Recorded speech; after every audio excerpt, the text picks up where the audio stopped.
సంవత్సరాల తరబడి ఎన్ని మందులు వాడినా మీ మోకాల నొప్పులు తగ్గట్లేదా? ప్రాణ పెయిన్ క్లినిక్ లో అత్యాధునిక చికిత్స. తెలంగాణ ముఖ్యమంత్రి రేవంత్ రెడ్డికి ఢిల్లీ పోలీసులు నోటీసులు జారీ చేశారు. కేంద్ర హోంమంత్రి అమిత్ షా ఫేక్ వీడియోపై వివరణ ఇవ్వాలని ఆదేశాలు జారీ చేశారు. మే 1వ తేదీ కల్లా వివరణ ఇవ్వాలని ఆదేశించారు. రిజర్వేషన్ల అంశం మీద అమిత్ షాపై కాంగ్రెస్ నేతలే ఫేక్ వీడియోను క్రియేట్ చేశారని బీజేపీ నేతలు ఫిర్యాదు చేశారు. దీంతో తెలంగాణ పీసీసీ అధ్యక్షుడిగా ఉన్న రేవంత్ రెడ్డికి నోటీసులు ఇచ్చారు.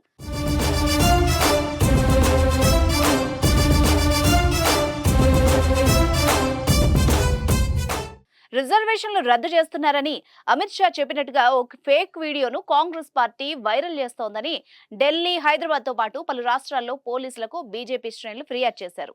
దీంతో ఢిల్లీ స్పెషల్ సెల్ పోలీసులు కేసు నమోదు చేసి రేవంత్ రెడ్డికి సమన్లు జారీ చేశారు. వీడియో షేర్ చేశారంటూ పలువురు కాంగ్రెస్ నేతలకు కూడా ఢిల్లీ పోలీసులు సమన్లను జారీ చేశారు. రేవంత్ రెడ్డితో పాటు పలు రాష్ట్రాల కాంగ్రెస్ పార్టీ అధ్యక్షులు ట్విట్టర్ హ్యాండిల్స్ కు నోటీసులు జారీ అయ్యాయి. ఈ ఫేక్ వీడియోను ఎవరు తయారు చేశారన్న దానిపై స్పెషల్ సెల్ ఇంటెలిజెన్స్ దర్యాప్తు చేపట్టింది.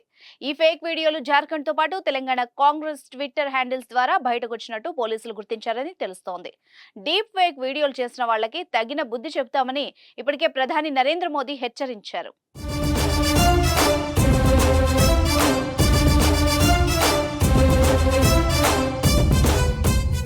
సుమన్ టీవీలో మీ పర్సనల్ అండ్ బిజినెస్ ప్రమోషన్స్ కోసం కింది నెంబర్కి కాంటాక్ట్ చేయండి.